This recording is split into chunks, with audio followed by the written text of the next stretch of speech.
বিসমিল্লাহির রহমানির রহিম নাহমাদুহু ওয়া নুসাল্লি আলা রাসূলিল্লাহ। আজকে তো আমাদের ঐক্যমত্য কমিশনের মাননীয় সভাপতি, সহসভাপতি, আমাদের মিটিংয়ের সভাপতি, তিনি বিস্তৃত কথা বলেছেন। আমরা প্রথমেই রাষ্ট্রপতির ক্ষমার বিষয়ে আলোচনা করেছিলাম। আগে তো এটা একান্তভাবে রাষ্ট্রপতি এককভাবে যা ইচ্ছা তাই করতে পারতেন, এবং আমাদের কাছে খুবই কিছু খারাপ উদাহরণ সৃষ্টি ছিল। চিহ্নিত শীর্ষ সন্ত্রাসী হিসাবে কোনো গভর্নমেন্ট যাদেরকে চিহ্নিত করেছে, আমাদের রাষ্ট্রপতিদের কেউ কেউ তাদেরকেও ক্ষমা করে দিয়েছেন। এগুলো আপনারা জানেন, আপনি ডিটেলস জানতে চান না, কারণ সাংবাদিকেরা আমাদের চেয়ে বেশি খবর রাখেন। এখানে আমরা একটা রেস্ট্রিকশন আনার চেষ্টা করেছি টু এনশিওর দি জাস্টিসকে নিশ্চিত করার জন্য, এবং ক্ষমার ফাঁকে যেন কোনো দুর্বৃত্ত বা কোনো দাগি খুনি আসামি এখান থেকে ছাড়া পেয়ে না যায়। তো আমাদের কমিশন চিফ তো আজকে বলেছেন যে সেজন্য একটা বডি করা হয়েছে, এবং সেই বডির সুপারিশক্রমে রাষ্ট্রপতি ক্ষমা করতে পারবেন। কোন কোন ক্রাইটেরিয়ায় এই কমিটি সুপারিশ করবে তার একটা বিস্তারিত তালিকাও করা হয়েছে, যে এইসব ক্রাইটেরিয়া মেনটেন করবে। তো রিয়াজ ভাই একটা পয়েন্ট আজকের আলোচনার সিদ্ধান্ত একটু মিস করে গেছে নিঃসন্দেহে। সেটা হচ্ছে আজকে নতুন একটা কথা আমরা যোগ করেছি, জামাত ইসলামীর পক্ষ থেকে এটা আমরা যোগ করেছি, পরে সকলেই সাথে একমত হয়েছে যে রাষ্ট্রপতি বা কমিটি ওই সকল বিষয়ে যেটা রাষ্ট্রের সাথে রিলেটেড বা কমন অপরাধ আছে সেগুলো সুপারিশ করতে পারবে, কিন্তু ব্যক্তিগতভাবে কোনো অপরাধের এগেনস্টে যদি কোনো শাস্তি হয়, যেমন কারো পিতাকে কেউ হত্যা করল, এই হত্যাকাণ্ডের বিচার হয়েছে তার ফাঁসি, এই ফাঁসিটা ইচ্ছা করলে কমিটি এবং রাষ্ট্রপতি এককভাবে ক্ষমা করতে পারবে না। সেখানে আমরা বলেছি যারা ক্ষতিগ্রস্ত পরিবার তাদের এখানে কনসেন্ট লাগবে। সুতরাং কনসেন্ট কেন লাগবে?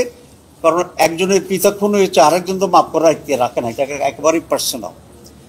তো কিন্তু তাকে কনসেন্ট করে যদি অনুমতি নিয়ে সে রাজি হয় তার এটা পারবে। তো এটা আমরা কেন করলাম? এক হচ্ছে ইনসাফের বরখেলাপ, তাদের কনসার্ন না করে দাও।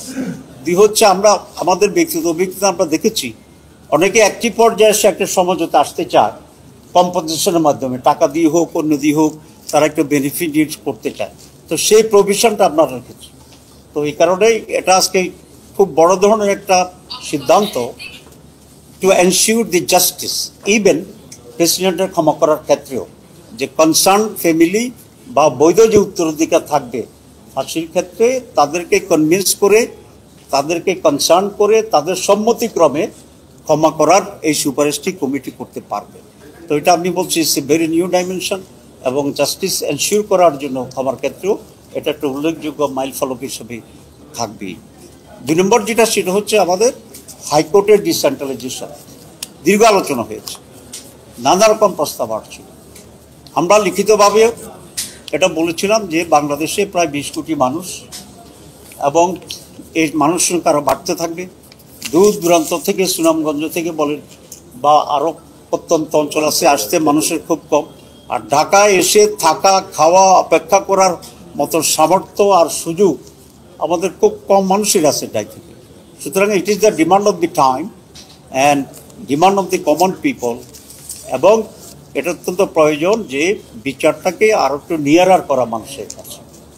এখানে সমস্যাগুলো আসছিল, এই ব্যাপারে কেউ একমত হয়নি যে দুর্গড়ায় বিচার ব্যবস্থাকে নিয়ে যাওয়া, কিন্তু 2-3টা সমস্যার কথা আসছে।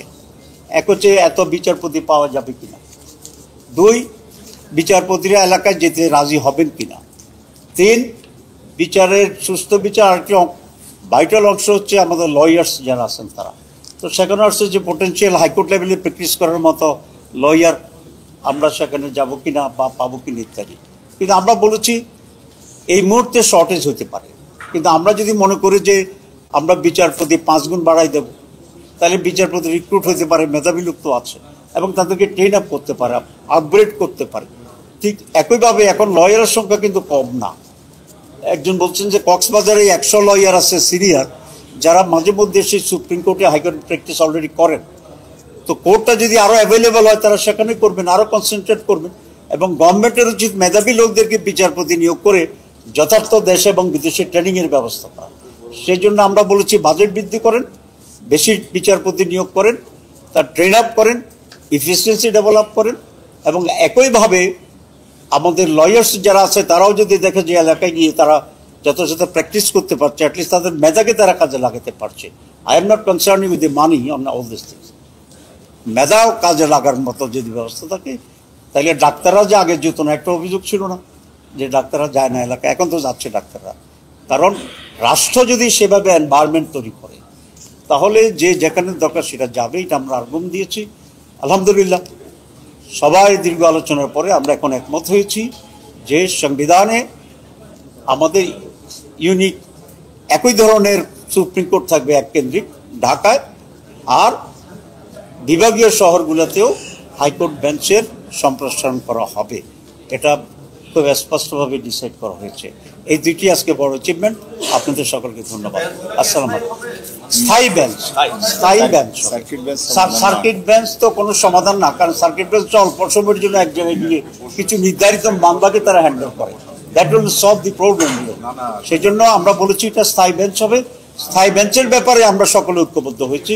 আমি সব রাজনৈতিক দলকে আপনাদের মাধ্যমে ধন্যবাদ জানাচ্ছি। আসসালামু আলাইকুম।